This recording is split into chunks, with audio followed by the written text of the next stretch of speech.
آیا ولسمشر غني امرالله صالح هم د دوستم په څېر له صحنې وباسي؟ تازه څه ویل شوي او څه روان دي؟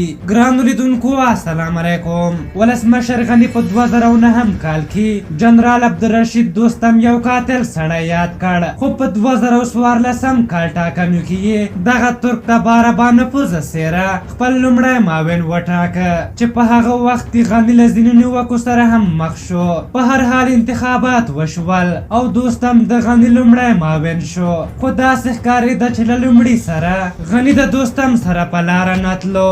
مهمو غونډو او سفرونو کې به دوستم نه و. څه موده وروسته د دوستم لخوا د احمد دیشچي د جنسي زورونې قضیه پیدا شوه چې دې مسلې دوستم بیخي یو طرفه کړ. وروسته په رسمي مجالسو کې د ګډون اجازه ورنه کړل شوه او حتی د ډېرې مودې لپاره ترکیه کې پاتې شو. لنډۍ دا چې له خپل معاونیت یې ګټه وانخیسته.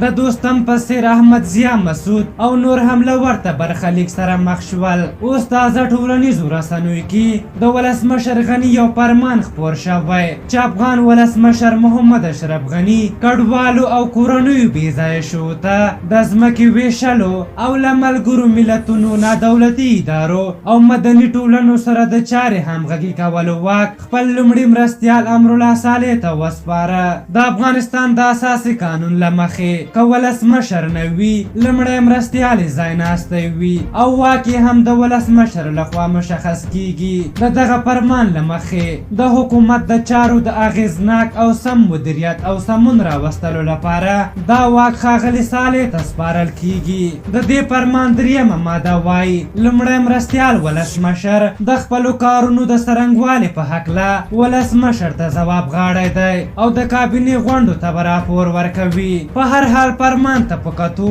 ځینې داسې تبصرې وشوې چې د امرالله صالح واک ډېر محدود شوی. د یادولو ده چې ښاغلی صالح د ملي امنیت لوی ریاست مشر تیر شوی او د افغانستان په امنیتي برخه کې یوه وتلې څېره بلل کیږي. ځینې افغانانو دې خبرو ته غبرګون ښودلی او ښاغلي صالح ته د امنیتي واک نه سپارل یې د نوموړي له پامه غورځول بللي دي. خو له بلې خوا ارګ په یو ټویټ کې د خواله رسنیو د ځینې کارکوونکو دا ګنګوسې رد کړي دي چې د لومړي مرستیال امرالله صالح واک محدود شوی دی. دوی وایي د امرالله صالح واکونه په خپل ځای دي او کوم څه چې په فرمان کې راغلي اضافه مسؤلیت دی او په خپله صالح هم ویلي چې داسې څه نشته چې د ده واک دې محدود شوی وي. په هر حال تاسو د دغې موضوع په هکله څه نظر لرئ؟ خپل نظرونه م راته په کومنټ کې ولیکئ. که زموږ ویډیو مو خوښه شوې وي ضروري لایک کړئ. تر بلې ویډیو مو په لوی او بخښونکي خدای سپارم. د الله په امان.